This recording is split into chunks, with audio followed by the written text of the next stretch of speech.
Her gün şu bir nahar, şu bir çorba ise adam ya diye arasını yüklep durmalı deyip ayağını kilik eden nadan erkeklerin bir grubu var.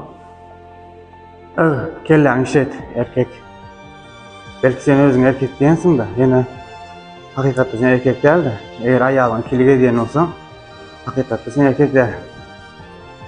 Benim için ayağları kilik etse binamız ünite çıkarılıp hem kim girleniyen erkekler kilik etse ey şokluk etti ya şu sıra olan hemen gözün kapıya divay diye. O gözünü aç. Günde bir çorba diye alalı. Senin beriyen samskin sağlam getireli. Günde bir çorba bile olsa arası pek çorbanın içinde neyin varlığını bileyim. Bana günde her hürlük nahar deyip onun bunun ağzından kalan o nahar oldu ne mi?